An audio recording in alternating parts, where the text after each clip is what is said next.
Il y a en nous quelque chose de viscéral qui rejette la souffrance. Pourquoi? Parce que ça engendre de la douleur, ça engendre de la tristesse, ça engendre parfois l'isolement, etc. Et pourtant, tout le monde, d'une manière ou d'une autre, va souffrir.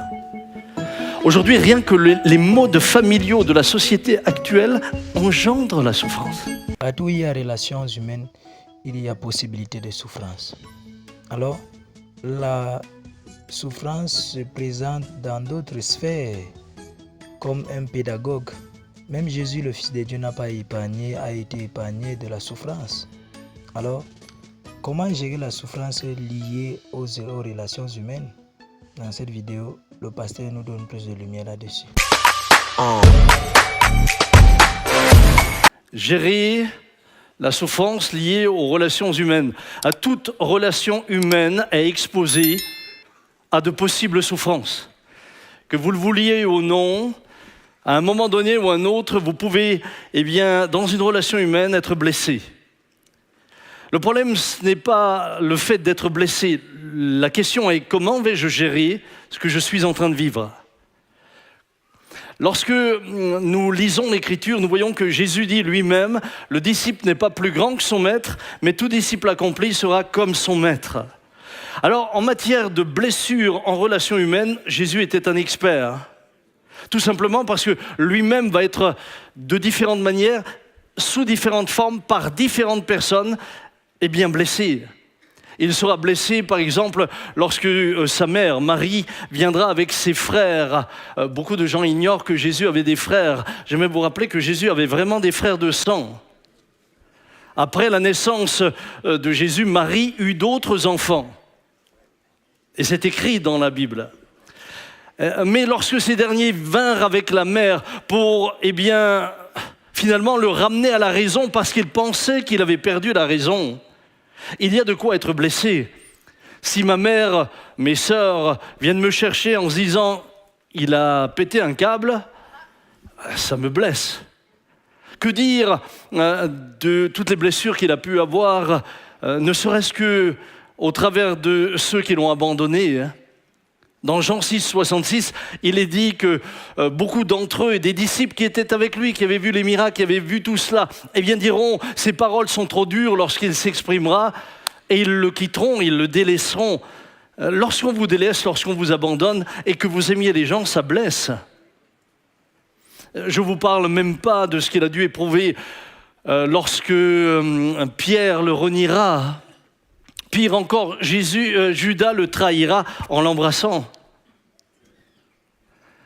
Et puis alors, ne parlons pas des pharisiens qui, eux, l'avaient en ligne de mire et tout ce qu'ils avaient comme objectif, c'était de le détruire. Voyez-vous, ce qui me fait du bien, c'est que lorsque je considère tout ce que je suis en train de vous dire et qui peut nous concerner les uns et les autres dans différents domaines, peut-être des souvenirs vont revenir à vous de relations qui ont été compliquées, parfois de blessures, de difficultés que vous n'avez pas su gérer. Lorsque je pense à Christ, ce qui est extraordinaire, c'est que Jésus n'a pas été détruit ni physiquement ni psychologiquement. Jésus ne s'est pas aigri, Jésus ne s'est pas renfermé, Jésus n'est pas devenu un homme qui était fâché avec tout le monde, loin de là. Jésus est resté cet homme aimant, Jésus est resté cet homme avec les bras ouverts, Jésus est resté celui qui nous enseignera à nous aimer les uns les autres comme il nous a aimés. Et je me dis, lorsque je considère cela, ma question de fond, c'est « mais comment gérait-il les choses ?» Si je veux arriver au même résultat, tout en vivant les mêmes épreuves, comment le gérait-il ? Et c'est en comprenant comment l'Écriture nous enseigne sur la gestion des souffrances liées aux relations humaines que nous-mêmes allons pouvoir, dans nos propres vies, l'appliquer. Parce que de toute manière, tôt ou tard, vous serez déçus par quelqu'un, d'une manière ou d'une autre, ou parfois blessé. Alors, mon premier point sera comprendre les bienfaits de la souffrance. Et je sais que là, déjà, je vous surprends. Mettre dans une même phrase souffrance et bienfait, on a l'impression que c'est antinomique, c'est paradoxal. On a le sentiment que ça ne va pas ensemble. C'est comme si je vous disais, comment puis-je vous présenter un rond carré ? Pourtant, la souffrance eh bien, va produire des vertus et développer des vertus en vous, si vous savez la gérer. Autant qu'elle peut être destructrice et vous amener à l'aigreur, voire parfois à la haine, autant elle peut avoir des vertus et vous mener à ce qu'il y a de meilleur. Bien sûr, ce matin, vous le comprendrez, je ne parle pas de toutes les formes de souffrance. Il y a des souffrances physiques. Je bénis Dieu pour les hôpitaux, je bénis Dieu pour les médecins, je bénis Dieu pour les médicaments qui nous soulagent lorsque nous sommes malades. Ce matin, je ne suis pas dans un discours masochiste. Je suis simplement en train de vous dire que je bénis Dieu pour toutes ces choses. Ceci dit, malheureusement, et je vais le soulever en introduction de ce point, nous sommes dans une société qui a voulu éradiquer la souffrance comme si la souffrance était quelque chose de réellement mauvais. On a oublié les vertus de la souffrance. Et on a laissé penser à la société actuelle que finalement, eh bien, on pouvait vivre sans souffrance. On a laissé penser aux jeunes générations que tout ce qui est difficulté, tout ce qui est obstacle, tout ce qui est parfois blessure, on peut l'enlever. D'ailleurs, c'est intéressant de voir les jeunes qui deviennent des héros de la guerre. Par exemple, ils sont sur leurs vidéos, leurs jeux vidéo, et puis là, tout d'un coup, ils deviennent un grand soldat qui a battu 500 ennemis pendant qu'ils sont assis dans un fauteuil en train de boire un coca et manger un hamburger. J'aimerais vous dire, les gars, c'est pas ça la réalité. La réalité, c'est que vous êtes juste dans un autre monde. Vous avez le sentiment que ces choses peuvent être possibles en mangeant un hamburger et en buvant un coca. D'autres sont devenus des champions de ski. Ils sont jamais montés sur deux skis. Mais ils sont les meilleurs, ils descendent le plus vite, ils gagnent toutes les courses, etc. Mais ils n'ont jamais souffert une chute.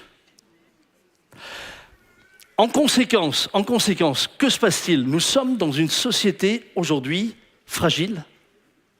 Nous sommes dans une société fragile et ça se traduit comment? À la moindre contrariété, soit on se décourage, soit on déprime, soit on quitte ce qu'on fait. Combien sont incapables de rester fidèles dans leur boulot? Tout simplement, le chef m'a dit ça, je ne supporte pas, moi on ne me dit pas ça, et on quitte son boulot. Hey. Mais pire encore, les gens se marient. Et dès qu'il commence à y avoir de la souffrance dans le couple, liée parfois à de l'incompréhension, liée à des tensions, qu'est-ce qu'on fait? Oh, j'en ai marre de toi, moi j'en cherche une autre. Oui, mais avec l'autre, ça va recommencer.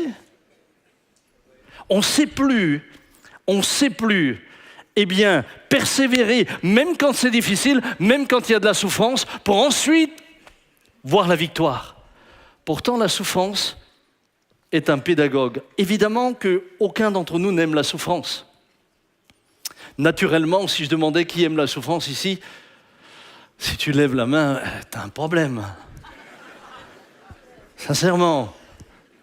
Si tu lèves la main, il y a quelque chose, tu as besoin d'aide.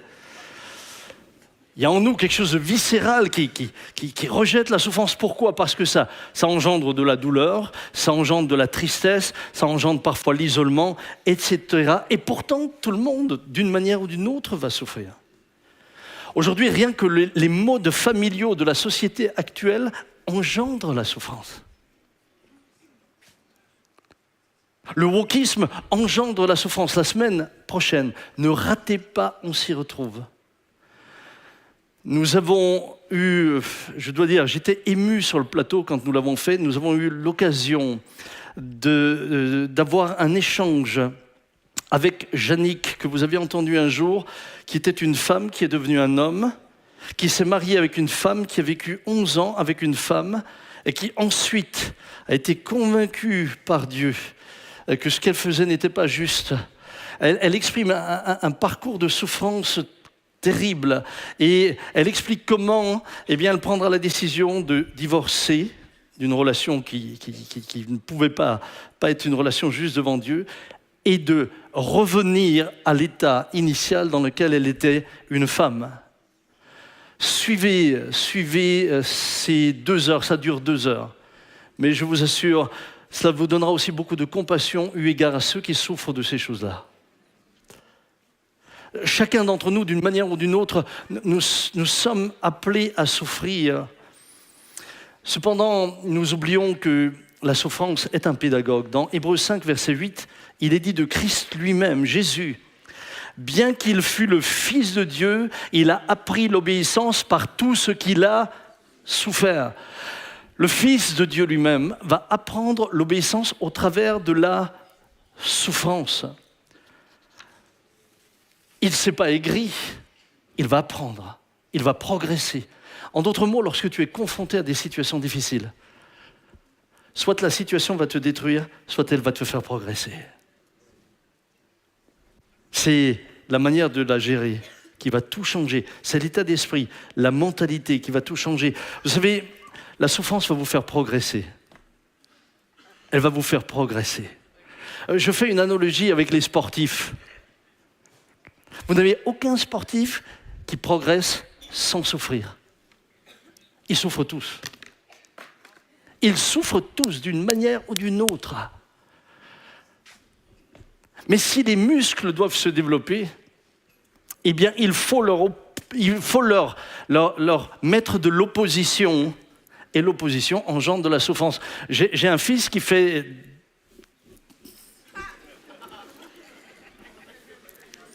Et parfois, il aime, quand j'arrive chez lui, être comme ça, en torse nu, me montrer ses tablettes de chocolat.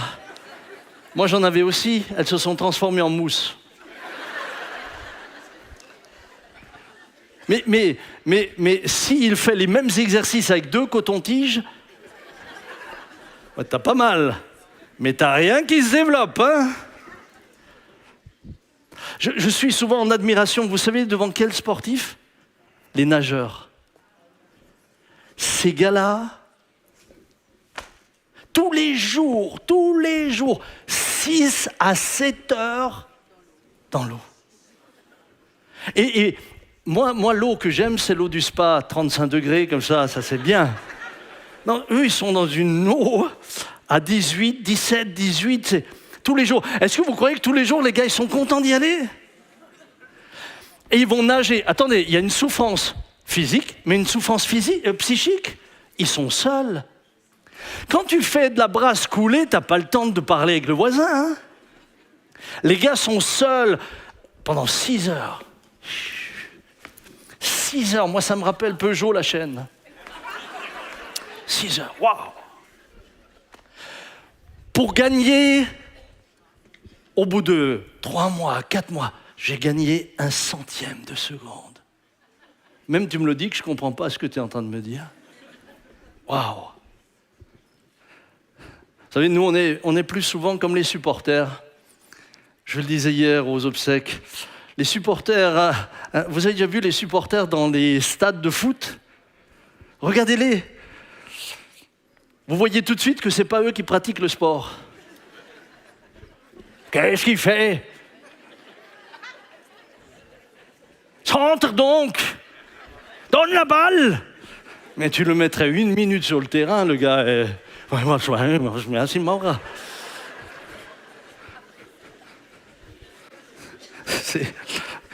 Et vous avez des supporters de la foi qui nous observent, qui nous critiquent, qui nous disent ce qu'ils doivent faire. Mais eux, ils ne sont pas sur le terrain. Parce que sur le terrain, tu apprends à souffrir. Sur le terrain, tu vas devoir payer le prix. Sur le terrain, tu vas prendre des éclats. Paul s'adressant à Timothée, il lui dira, dans 2 Timothée 2:3, prends ta part, c'est Paul qui parle à Timothée, hein, prends ta part de quoi? De bien-être? Prends ta part de souffrance comme un fidèle soldat de Jésus-Christ. Un soldat en service actif ne s'embarrasse pas des affaires de la vie civile s'il veut satisfaire son commandant. Waouh! Mes amis, l'obéissance que vous démontrez sera toujours à la hauteur de la souffrance que vous subissez. Je parlais tout à l'heure de ceux qui font la guerre avec des joysticks assis dans des fauteuils, mais je rentre d'Ukraine. Je pourrais parler de ceux qui ont perdu leur vie sur le front. Alors que j'arrivais là-bas, on me montrait la vidéo d'un soldat qui venait d'être enterré à l'endroit où j'allais célébrer le culte. Un père de 3 enfants. Je voyais la femme qui embrassait sa main.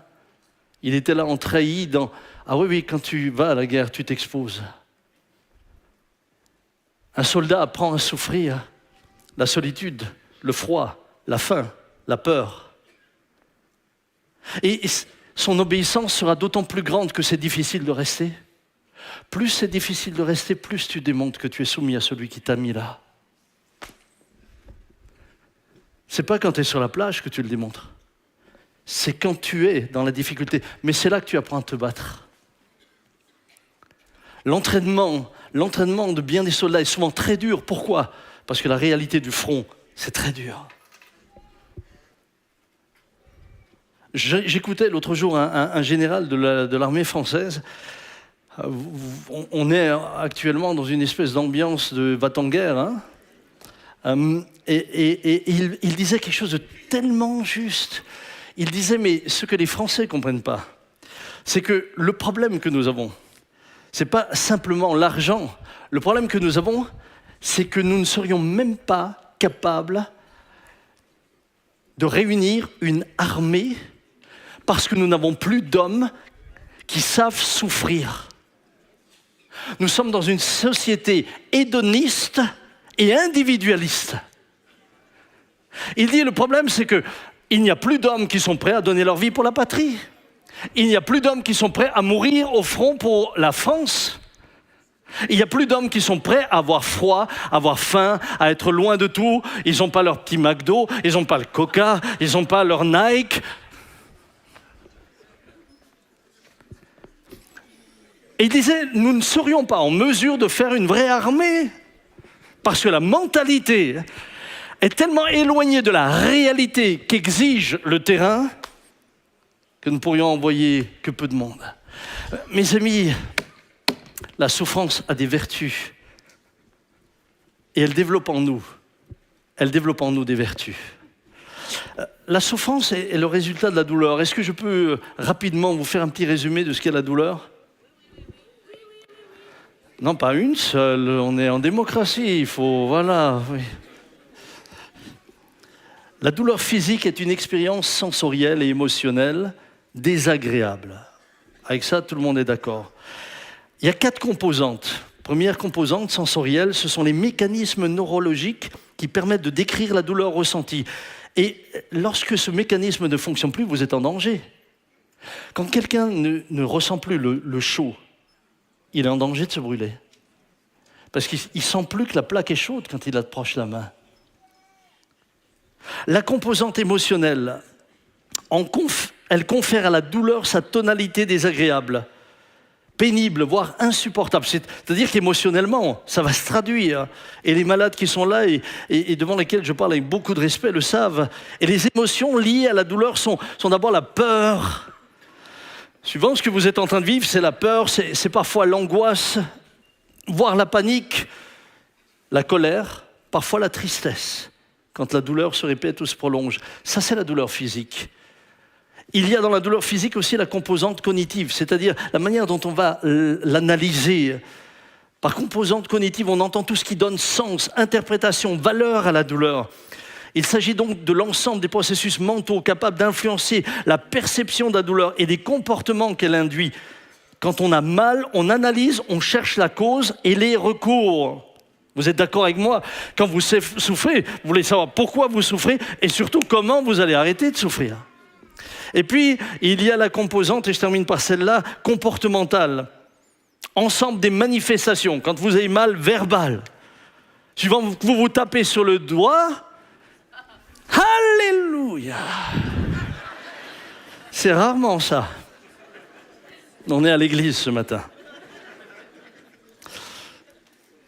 Mais non verbal, observable, c'est la grimace, c'est chez les patients douloureux. Ainsi, si le langage fait défaut, le comportement exprime la douleur.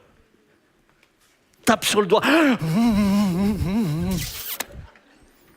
Si tu vois un gars se promener comme ça, tu te dis, il lui est arrivé quelque chose. Vous croisez quand même pas beaucoup de gens qui se promènent comme ça.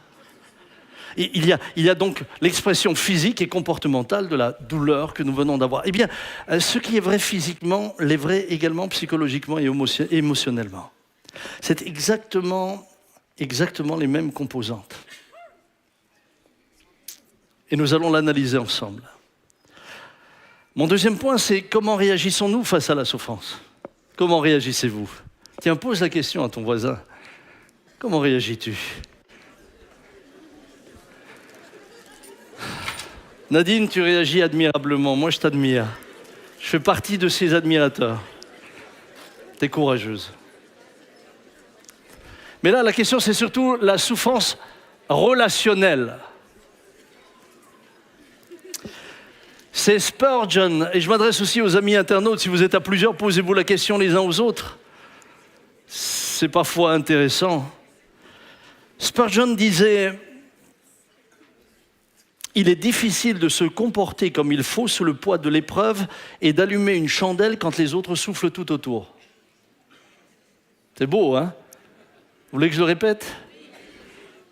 Il est difficile de se comporter comme il faut sous le poids de l'épreuve et d'allumer une chandelle quand les autres soufflent dessus. Dans ces moments-là, la première des choses, c'est le découragement, la détresse.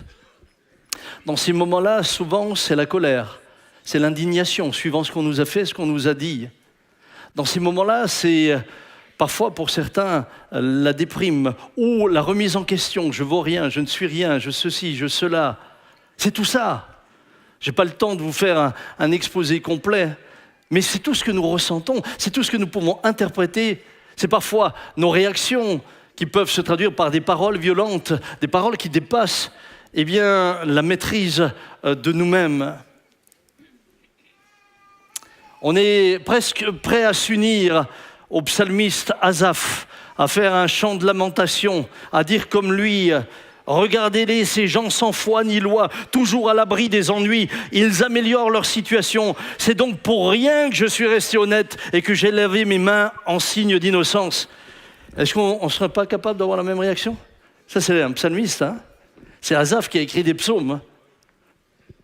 Et qui, face à sa souffrance, et au bien-être de certains qui sont méchants et qui continuent à prospérer, dit mais waouh, à quoi ça sert que je sers Dieu? À quoi ça sert que je prie? À quoi ça sert que je lave mes mains dans l'innocence tous les matins? Chaque fois que je me lève, j'ai l'impression que mon jugement est là. Souvent, nous réagissons comme ça.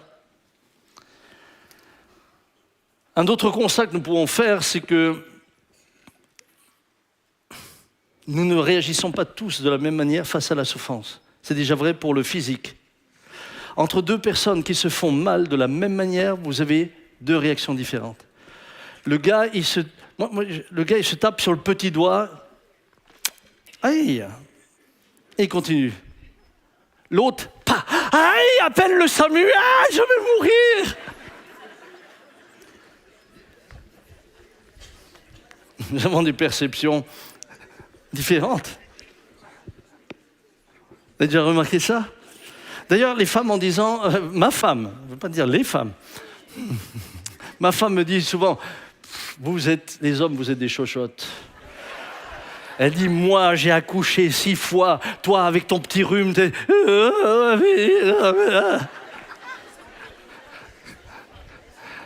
Mais c'est vrai, et je dois l'admettre, mesdames, souvent, vous êtes plus résistantes à la douleur. Je dois dire que les hommes, Franchement, quand un homme a quelque chose, un rhume, déjà, il est à la porte de la mort. Il ne m'appelle pas pour l'extrême onction, parce qu'on ne le fait pas, mais on n'est pas loin. Là où les femmes, waouh, elles endurent, elles sont... je dois le reconnaître, moi j'ai vu ma femme, parfois très malade, mais capable de continuer à prendre soin des 6 enfants. Elle s'occupait de moi. Jamais elle disait « j'en peux plus ». Non, elle se levait. Elle avait parfois de la fièvre. Elle était « waouh ». Alors je la laissais faire. Hein.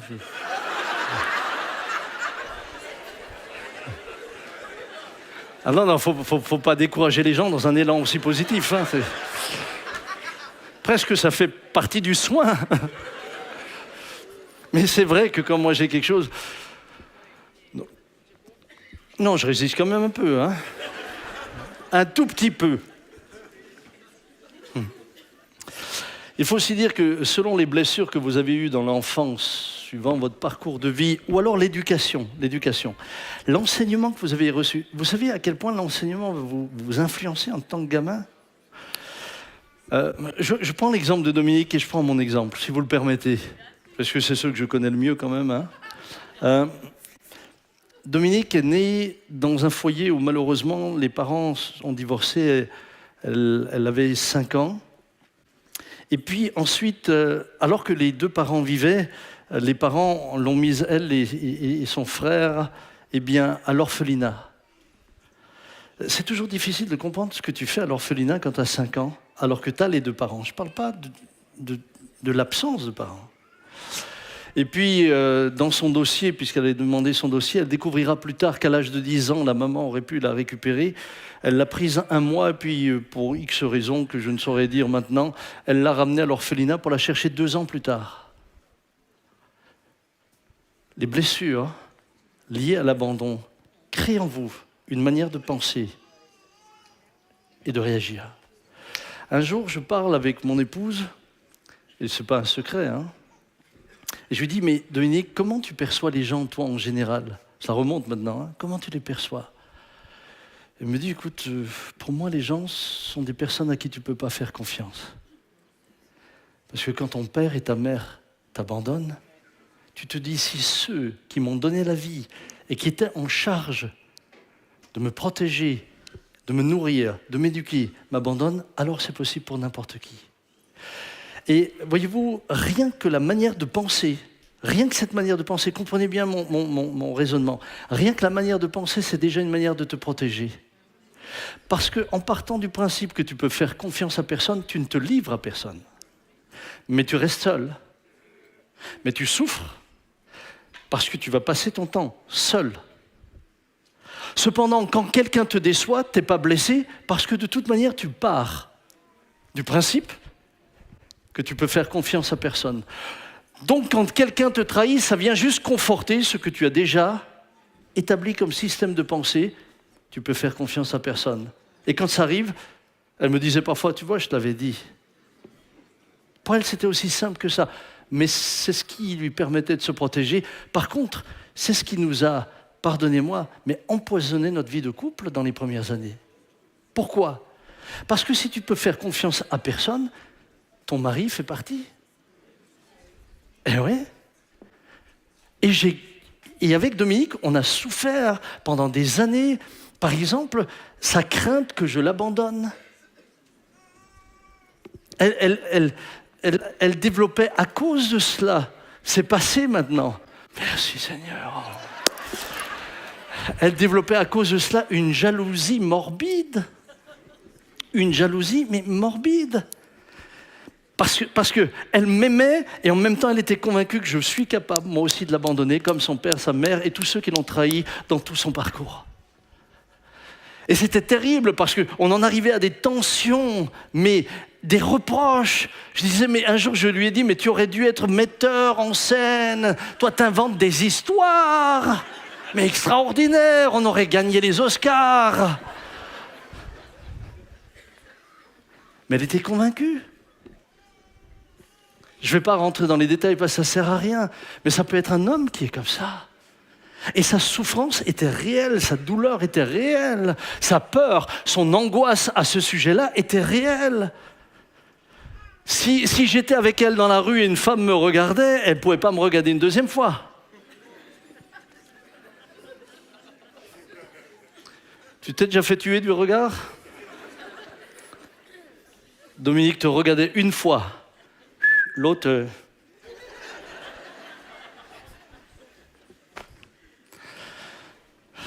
Que Dieu soit béni pour l'œuvre qu'il a fait en toi. Ouais. Ça m'a changé la vie. Sincèrement, ça m'a changé la vie. Aujourd'hui, elle sait que j'ai des entretiens avec des dames, elle sait que je voyage, elle sait que je rencontre des femmes ailleurs. Parce que, voyez-vous, le problème de la jalousie, c'est que ça vous conditionne. Vous, moi, ça m'a conditionné. Parce qu'au début, quand je rentrais à la maison, là je prends un peu de temps pour des trucs que je n'ai pas prévu de vous dire, mais peut-être que ça va en aider quelques-uns. Quand je rentrais à la maison, au début, moi tout innocent, comme l'agneau qui sort, Je rentre à la maison, elle me disait « Ah, t'as vu qui aujourd'hui ?»« Ah ben, j'ai vu Catherine, j'ai vu Monique, j'ai... » Elle dit « Qu'est-ce qu'elle voulait, celle-là ?» Je sais pas, non, je rien, juste, on s'est vu. Ouais, non, mais c'est pas normal, tu passes ton temps avec des bonnes femmes, t'as la gueule dans... Alors, au bout d'un moment, tu apprends. Donc, quand je rentrais, au bout de quand j'avais compris ce qui se passait, quand je rentrais, elle me disait « T'as vu qui ?» Albert, Gaston, Léon... Et tous les hommes et toutes les femmes, j'en parlais pas. Je mentais pas, j'en parlais pas. Mais alors, il suffisait que 2 jours plus tard, elle rencontre Monique qui dit « Tiens, j'ai parlé avec Sam l'autre jour. » Je savais que tu me caches quelque chose. Mamma mia. Liebe Heiland, komm mir zur Hilfe. Est-ce que vous vous rendez compte à quel point les relations peuvent vous conditionner dans votre comportement, mais aller jusqu'à vous détruire? Si Dieu n'était pas intervenu, Dominique peut le dire, si elle montait sur l'estrade, ce qu'elle ne va pas faire, Dominique pourrait vous le dire, ça a failli nous coûter notre couple. Et on ne s'en sortait pas, jusqu'à ce que le Seigneur soit intervenu. Mais moi, de mon côté, j'avais une éducation piétiste. Qu'est-ce qu'une éducation piétiste? Moi, vous savez que vous le vouliez ou non, Papa Jean, c'était un homme extraordinaire et rempli d'amour. Mais l'éducation piétiste que nous avions, c'était si on te fait du mal, tu pardonnes. Et tu dis rien. Et moi, j'ai grandi avec ça. C'est-à-dire que quand on me faisait du mal, même quand c'était injuste, la règle, c'était tais-toi et pardonne. C'est surtout pas juste, parce que tu imploses. Au bout d'un moment, je me disais, mais moi, je dois pardonner. Parfois, on me demandait même de demander pardon pour ce que j'avais pas fait. J'ai dit, mais c'est lui qui m'a mordu. C'est moi qui dois lui demander pardon. Pourquoi? Parce que ma cuisse est trop belle, qu'il avait envie de mordre dedans. Ah, je m'en... Et ensuite, je vivais dans la culpabilité. J'avais le sentiment que j'avais jamais le droit de dire aux gens ce qui n'était pas juste. J'avais le sentiment que j'avais jamais le droit de m'exprimer. Mais ce qui engendrait en moi de profondes frustrations. Alors, vous imaginez, vous me mettez moi et Dominique ensemble. C'est comme ça qu'Einstein a fabriqué la bombe atomique.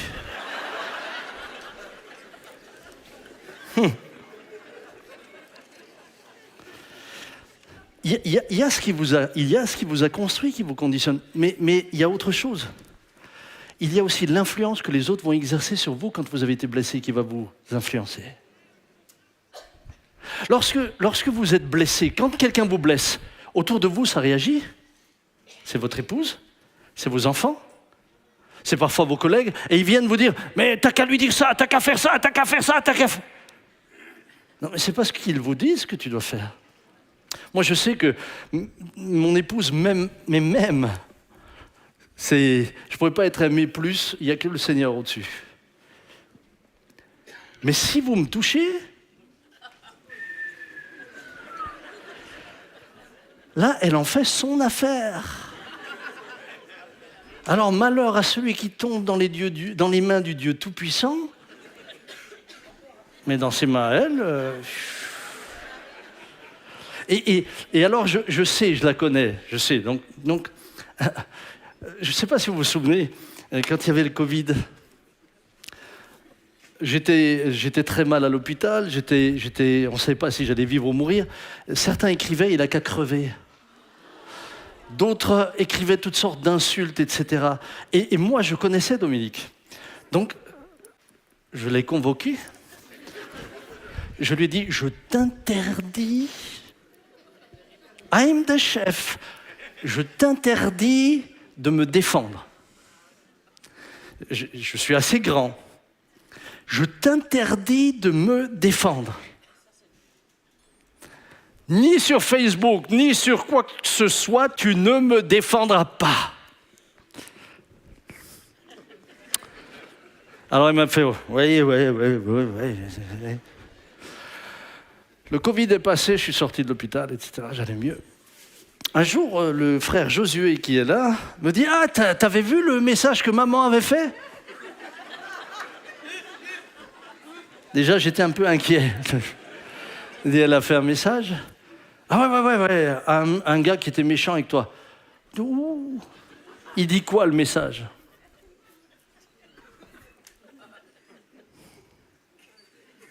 J'ai lu le message. Oui, une fois.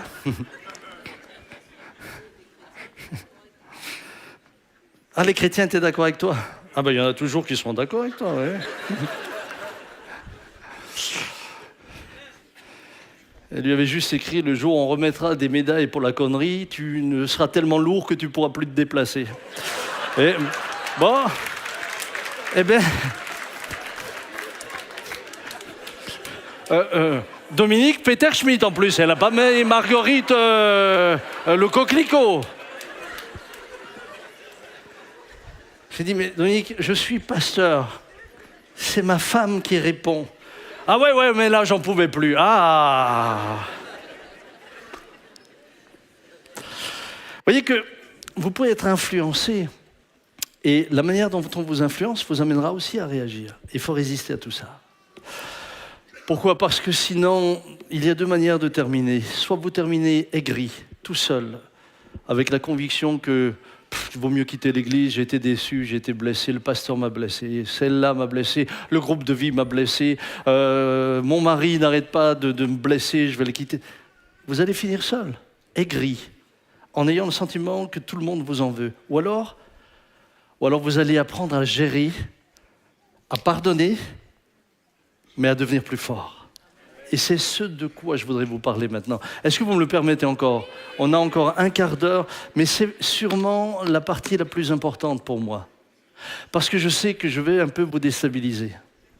Je sais que je vais un peu faire bouger les lignes, et je veux le faire vraiment avec beaucoup de douceur. Pour ceux qui peut-être, comme moi, dans un esprit très piétiste, tous mes amis originaires de chez les Ménonites savent de quoi je parle. Je vois Joël, il sourit jusque-là. Ruth aussi. Vous savez ce que c'est la culpabilité. Vous savez ce que c'est le sentiment juste de dire oui, je lui pardonne, et puis et jamais pouvoir réagir. J'ai trouvé extrêmement intéressant l'enseignement que nous allons tirer. Nous l'avons vu dans le processus de douleur physique, il y a la composante aussi cognitive. D'accord ? La composante cognitive, dans le cadre de la douleur physique, c'est l'analyse qui vous permet de comprendre la raison pour laquelle vous souffrez, mais également vous permettre de chercher la solution à votre souffrance.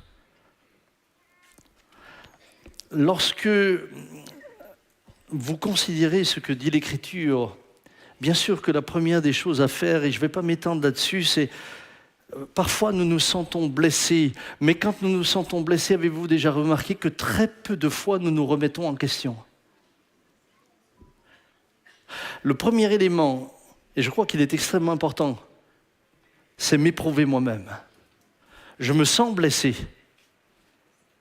Mais est-ce que je ne suis pas moi-même à l'origine de la blessure qui m'a été faite? Est-ce que dans mon attitude, dans ma réaction, dans mon cœur, dans mes émotions, dans ma manière de penser, peut-être dans mes ambitions, il y a tout ce qu'il faut pour que, suivant ce qu'on me dit, ça me blesse? Regardez, je prends l'exemple de Saül. David était devenu le sujet de la souffrance de Saül. Pourtant, David se comportait bien. Mais lorsque Saül entend les femmes chanter « Saül abat ses 1000 et David ses 10 000 », il est blessé. Il est blessé pourquoi? Mais il est blessé parce que lui-même, maintenant, est dans un postulat dans lequel tout ce qu'il cherche, c'est sa propre gloire. Et tout ce qui peut venir voler sa petite gloire d'une manière ou d'une autre, qu'elle s'appelle David ou autre chose, eh bien, va devenir un objet qui le blesse et qui va l'amener à réagir. Et nous savons que sa réaction va être violente puisqu'il cherchera à tuer David. Il y a donc cette étape sur laquelle je ne veux pas m'étendre longtemps, mais dans laquelle il faut que je me dise, mais finalement, est-ce que j'ai éprouvé mon propre cœur ? Si l'autre personne a réagi comme ça, si elle m'a parlé comme ça, pourquoi suis-je blessé ? Suis-je réellement blessé à cause de ce qu'elle a dit ou à cause de ce qu'elle a fait, ou suis-je blessé parce que mon orgueil a été touché ? Si c'est mon orgueil qui a été touché, alors ce n'est pas à la personne de se remettre en question, c'est à moi de me remettre en question. Si c'est ma fierté qui a été entamée, là c'est à moi de me remettre en question. Si c'est la jalousie qui a été touchée et je réagis à cause de ma jalousie par exemple au sujet de Bertrand. Bertrand chante, et quand il chante tellement mieux que toi.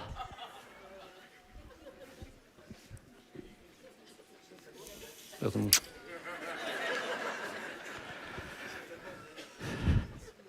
Et quand quelqu'un me dit « Ah, tu sais, quand Bertrand chante, je sens littéralement la pluie du ciel qui dégouline sur mes cheveux. » Et que moi, intérieurement, je le prends mal. Le problème n'est pas chez Bertrand, il est chez moi. Moi, j'ai vu des gens qui m'ont dit « Ah, il m'a blessé. » Mais qu'est-ce que tu lui avais dit ? « Ah, je lui avais dit sale vache. » Ouais. Ah ben tiens. Ah, tu as dit sale vache. Et t'es étonné que le retour, ça a été une torpille. Vous voyez, je ne vais pas m'étendre là-dessus. Je voudrais m'étendre plutôt sur ce que je vais vous partager maintenant. Lorsque nous regardons l'enseignement de Jésus, nous avons le sentiment que finalement nous ne pouvons rien dire, si ce n'est juste demander pardon. Matthieu 5, 43, vous avez entendu qu'il a été dit « Tu aimeras ton prochain et tu haïras ton ennemi. Mais moi je vous dis, aimez vos ennemis, bénissez ceux qui vous maudissent, faites du bien à ceux qui vous haïssent et priez pour ceux qui vous maltraitent et qui vous persécutent. »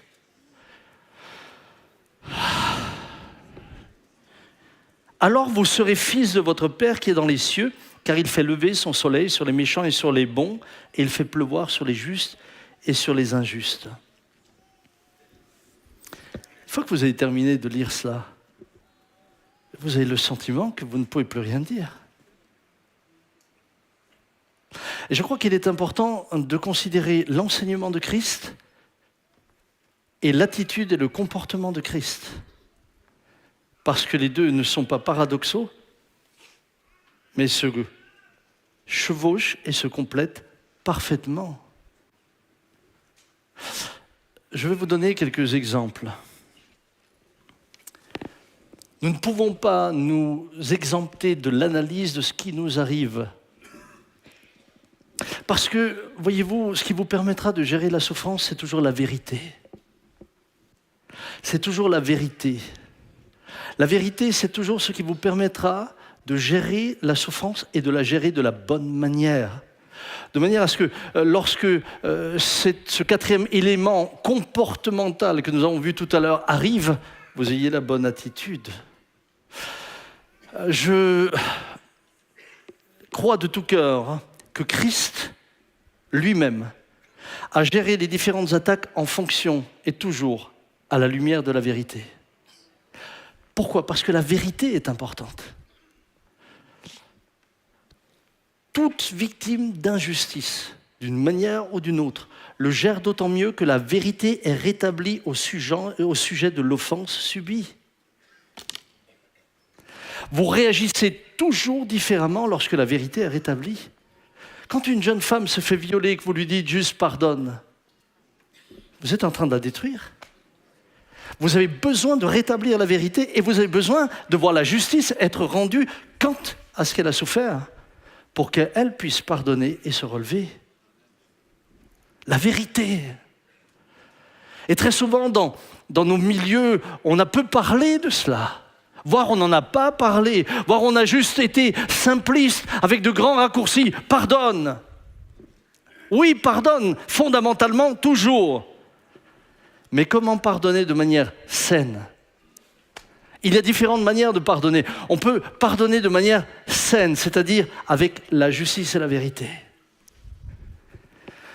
On peut aussi s'enfermer dans un pardon qui, lui, va nous conduire parfois à de la frustration et à la dépression.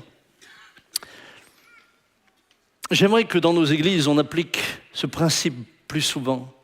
Parce que bien des chrétiens vivent des frustrations et ont le sentiment d'injustice parce que l'offenseur n'est jamais repris. Jamais. Alors, quelques exemples concrets. Jésus face aux pharisiens. Avez-vous vu de quelle manière Jésus traitait les pharisiens qui connaissaient la loi ? Par exemple, dans Matthieu 23, 13, il dira « Malheur à vous, scribes et pharisiens, hypocrites, parce que vous fermez aux hommes le royaume des cieux, vous n'y entrez pas vous-même et vous n'y laissez pas entrer ceux qui veulent entrer. » Il ne leur dit pas « Pharisiens, vous m'avez blessé, je vous pardonne. » Il leur dit la vérité. Et cette vérité, il l'appuie sur ce qui les motive. Ils usent de la loi pour dominer. Ils usent de la loi pour faire du mal. Ils usent de la loi pour établir leur politique. Et il leur parlera en vérité. Il ne dira pas « Vous avez raison, continuez à me faire du mal ». Il les abordera dans le cadre dans lequel ils devaient être traités. Maintenant, de manière surprenante, il est crucifié sur la croix. Que dit-il de ceux qui le crucifient ? « Père, pardonne-leur, car ils ne savent ce qu'ils font. » Jésus va gérer sa souffrance de manière totalement différente entre celle qui était infligée par les pharisiens, qui eux étaient conscients de ce qu'ils faisaient, qui avaient un objectif et qui voulaient le détruire, de ceux, vous allez me dire, qui étaient en train de le détruire en le crucifiant, mais qui n'étaient pas conscients de ce qu'ils faisaient et qui n'étaient que des exécutants d'un ordre qu'ils avaient reçu de plus haut, auquel ils ne pouvaient même pas dire non. En tant que soldats, ils ne pouvaient même pas dire non. Père, pardonne-leur, ils ne savent ce qu'ils font. Il y a là deux situations différentes avec deux approches différentes. Dans les deux cas, Jésus connaît des blessures. Dans les deux cas, Jésus va souffrir. Pas seulement physiquement, mais également psychiquement. Mais dans les deux cas, il va traiter les choses différemment. Je vous donne un autre exemple. Lorsque Jésus est face à l'huissier qui le gifle, dans Jean 18, 19, le souverain sacrificateur interrogea Jésus sur ses disciples et sur sa doctrine. Jésus lui répondit « J'ai parlé ouvertement au monde, j'ai toujours enseigné dans la synagogue et dans le temple, où tous les Juifs s'assemblent, et je n'ai rien dit en secret. Pourquoi m'interroges-tu ? Interroge sur ce que je leur ai dit, ceux qui m'ont entendu. Voici, ceux-là savent ce que j'ai dit. » À ces mots, un des huissiers qui se trouvait là donna un soufflet, c'est-à-dire une gifle, à Jésus en disant « Est-ce ainsi que tu réponds au souverain sacrificateur ?» Et regardez comment Jésus parle. Il ne lui dit pas « Je te pardonne, tu ne sais pas ce que tu fais ». Il lui dit « Si j'ai mal parlé, fais voir ce que j'ai dit de mal, et si j'ai bien parlé, pourquoi me frappes-tu » Comment se fait-il que celui qui nous a enseigné dans Matthieu 5, 39, après les béatitudes, si on te frappe sur une joue, tends l'autre, ne la tend pas au moment où lui-même est frappé? Y avez-vous déjà réfléchi? Tout simplement parce que là, il ne s'agit pas d'honneur. Là, ce que Jésus est en train de faire, il est en train de rappeler au souverain sacrificateur que ce qu'il met en place est contraire même à la loi dans la procédure qu'il suit. C'est pour ça qu'il s'adresse à lui en disant « J'ai jamais parlé en secret, adresse-toi aux foules ». Et il demande, en disant « adresse-toi aux foules », il demande un procès qui soit juste. Il ne répondra pas à l'huissier en tendant la joue. Il lui dira « Si j'ai mal parlé, explique-le-moi. Et si j'ai bien parlé, pourquoi tu me donnes la gifle ?» Encore une fois, il analyse la situation et il réagit en conséquence. Cependant, remarquez qu'il n'a pas rendu la gifle. Il n'a pas rendu la gifle. Et je crois que c'est là ce qui est extrêmement important. Le contexte montre que ne pas résister aux méchants, signifie qu'il ne faut pas chercher soi-même à ce que justice vous soit faite. Ne cherchez pas vous-même à ce que justice soit faite, mais restez dans la vérité, parce que la vérité garde vos cœurs. La vérité, c'est de pouvoir dire, si je pardonne, je sais pourquoi je pardonne. Je sais quand je suis coupable, mais je sais aussi quand je suis innocent. Dans Romains 12, 19, il est dit « Ne vous vengez point vous-même, bien-aimés, mais laissez agir la colère, car il est écrit « À moi la vengeance, à moi la rétribution, dit le Seigneur. » Il y a quand même une vengeance et une rétribution. Mais ce n'est pas vous et moi qui allons l'exécuter, c'est lui. Ce qui n'empêche pas de dire ce qui est vrai, ce qui n'empêche pas d'être dans la vérité, parce que c'est comme ça que vous allez pouvoir gérer vos souffrances. C'est comme ça que vous allez pouvoir gérer ce qui est juste de ce qui ne l'est pas. Il n'est pas question d'encourager l'injustice des autres par notre inaction ou notre silence. Si quelqu'un fait quelque chose de mal et je ne lui dis pas, alors j'encourage à ce qu'il continue en lui laissant croire qu'il a raison. Mais si au contraire, je lui dis la vérité, sans pour autant chercher à me venger, et ensuite à cultiver de la rancœur parce que dans la vérité, je suis capable de gérer ce que je vis, alors j'encourage l'autre à changer de comportement. D'ailleurs, rappelez-vous que dans l'Apocalypse, chapitre 6, verset 10, même devant le trône de Dieu, il est dit au sujet des martyrs, ils crièrent d'une voix forte en disant « Jusqu'à quand, Maître saint et véritable, tardes-tu à juger, à tirer vengeance de notre sang sur les habitants de la terre ?» Il y a un moment donné où la justice doit être rendue. Ce n'est pas toi qui la rendras, mais c'est lui qui la rendra. Cependant, quand on te traite mal, tu as le droit de dire la vérité. J'étais un jour en face d'une dame, elle faisait partie d'un groupe de maisons, et je ne sais pas pourquoi, je ne sais pas ce qu'elle a pris, elle était convaincue que j'envoyais des espions dans sa maison pour voir ce qu'elle faisait. Vous pensez que j'ai le temps de faire ça, hein? Ah oui, faites gaffe. J'ai des taupes partout. Alors, elle était en face de moi, mais elle m'en voulait. Elle me disait « Ah, tu m'as envoyé pour qu'il m'espionne. » Et j'exige que tu me demandes pardon. Alors, je lui ai dit « Écoute, chère sœur, tu vois, même si tu te mets sur la tête et tu me demandes de te demander pardon, je ne te demanderai jamais pardon. Parce que si je te demande pardon, ça sous-entend que j'ai fait ce que tu reproches. Mais je n'ai même pas eu la pensée. Je n'ai même pas eu l'ombre de la pensée de faire une telle chose. J'ai pu gérer cette agressivité, j'ai pu gérer sa méchanceté, j'ai pu gérer ce qu'elle m'a dit, parce qu'elle était vraiment toxique, hein, mais j'ai pu le gérer dans le cadre de la vérité. La vérité. Mais la vérité commence par moi-même, en m'éprouvant. Alors vous allez me dire, oui, mais bien sûr, on voit ça chez Jésus, mais j'aimerais vous dire qu'on le voit chez les apôtres. Regardez face à Ananias, le souverain sacrificateur. Encore 5 minutes? Vous êtes d'accord? On a les baptêmes cet après-midi, mais voilà. Acte 23, 1. Les regards fixés sur le Sanhédrin, Paul dit « Frère, c'est en toute bonne conscience que je me suis conduit devant Dieu jusqu'à ce jour. » Le souverain sacrificateur Ananias donna l'ordre à ceux qui étaient près de lui de le frapper sur la bouche. Alors Paul lui dit « Dieu te frappera, muraille blanchie. Tu sièges pour me juger selon la loi et contre la loi, tu ordonnes de me frapper. » Il va répondre à la hauteur de celui qu'il avait en face de lui.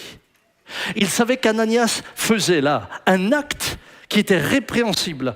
Lui-même, Paul, après, se repentira parce qu'il ne savait pas que c'est le souverain sacrificateur. Mais face à la loi, il savait que l'acte qui était fait était répréhensible. Et nous n'avons pas un Paul qui dit « Ananias, frappe-moi, je te pardonne ». Nous avons un Paul qui lui dit la vérité. C'est ce qui vous permet de gérer. Frères et sœurs, je sais qu'on n'est pas habitué à ça. Regardez le même Paul, il est mis injustement en prison, injustement. On le jette en prison. Et puis on se rend compte de l'erreur qui a été faite. Qu'est-ce qu'ils font? Ils envoient quelqu'un de nuit pour le libérer de nuit. Vous savez ce qu'il dit? Je ne sortirai pas. Vous venez en plein jour pour que tout le monde voie que c'est vous qui vous êtes trompé. Waouh! Et ça, très souvent, on ne sait plus le faire. Ou alors, quand ça a été fait, ça a été mal fait. Mais je crois qu'il nous faut revenir au texte de l'Écriture et non seulement lire des textes comme celui de Matthieu que j'ai lu tout à l'heure, mais le remettre dans son contexte. Vous ne pouvez pas interpréter la Bible hors de son contexte. Face à Alexandre le forgeron, que dit-il ? 2 Timothée 4,14. Alexandre le forgeron m'a fait beaucoup de mal, le Seigneur lui rendra selon ses œuvres. Waouh! Waouh! On n'est pas dans de l'angélisme là. On n'est pas dans une espèce de spiritualité fluctuante. On est face à des hommes qui sont spirituels et qui savent juger de tout. Alexandre le forgeron m'a fait beaucoup de mal. Et si Alexandre le forgeron m'a fait beaucoup de mal, c'est parce que ses motivations ne sont pas justes. Cependant, face ensuite à Démas, il est dit dans 2 Timothée 4,9, il s'adresse à Timothée, « Viens plutôt vers moi, car Démas m'a abandonné par amour pour le siècle présent, et il est parti pour Thessalonique. » Face à Démas, il réagit différemment, parce que Démas était rétrograde. Démas ne l'avait même pas attaqué, Démas était retourné dans le monde, et je suis sûr que Paul a prié pour Démas. Il va gérer 2 situations, mais différemment. Toujours dans la lumière, toujours dans la vérité. Cependant, écoutez bien, quand Paul souffre, et qu'il souffre à cause de l'annonce de Jésus-Christ, quand il souffre à cause de son ministère, quand il souffre à cause de la prédication, eh bien, il gère ses émotions en se réjouissant. Il gère ses émotions, il gère sa souffrance. On le jette en prison, on le malmène, on le frappe 40 coups moins 1, on le lapide, on le laisse pour mort. Mais écoutez, bien aimé, il gère ça, pourquoi ? Parce que ça, ce sont les souffrances liées au ministère. Et il fait le distinguo entre celui qui est jaloux et qui veut le détruire, qui se dit chrétien, et ceux qui cherchent à le détruire, parce que tout simplement, eh bien, ils sont loin de la foi. Ils refusent la parole. D'ailleurs, Paul fera de l'épreuve une opportunité. Je vous ai dit que la souffrance peut vous rendre plus fort. Il est parlé des épîtres de la captivité. Vous avez entendu parler de ces épîtres ? Les épîtres de la captivité sont Éphésiens, Philippiens, Colossiens et Philémon. Et écoutez bien, lui qui là a été blessé, a été malmené, écoutez ce qu'il dit. Réjouissez-vous toujours dans le Seigneur. Il est en prison. Lorsqu'avec Silas on le jette en prison, il ne dit pas la foudre va vous tomber sur le coin de la figure. Non, non. Il chante des cantiques et il loue Dieu. Ici, il continue. Il est en prison et il écrit « Réjouissez-vous toujours dans le Seigneur. Je le répète, réjouissez-vous. Que votre douceur soit connue de tous les hommes. Le Seigneur est proche. Ne vous inquiétez de rien. Mais en toute chose, faites connaître par la prière et la supplication avec des actions de grâce. Faites connaître à Dieu vos demandes. Et la paix de Dieu, qui surpasse toute intelligence, gardera vos cœurs et vos pensées en Jésus-Christ. » Je suis convaincu que Paul n'a jamais été un homme amer, jamais un homme aigri, mais c'était un homme qui savait gérer les souffrances relationnelles en les gérant toujours dans la vérité. Quand c'était dans le cadre de son ministère, il était capable de chanter. Quand c'était Alexandre le forgeron qui se disait chrétien et qui cherchait à le détruire, il saura le juger. Mais le juger ne veut pas dire qu'il s'est vengé lui-même. C'est simplement qu'il a su mettre la lumière sur une situation. Et je termine avec un autre exemple, c'est Jean. Jean face à Diotrephe. Vous savez, beaucoup de personnes à la place de l'apôtre Paul, si Alexandre Forgeron leur aurait fait du mal, se seraient remis en question. Est-ce que j'ai vraiment un ministère ? Est-ce que Dieu m'a appelé ? Oh, peut-être qu'il faut que je quitte mon ministère. Non, non, il rétablit la vérité. Jean va faire la même chose.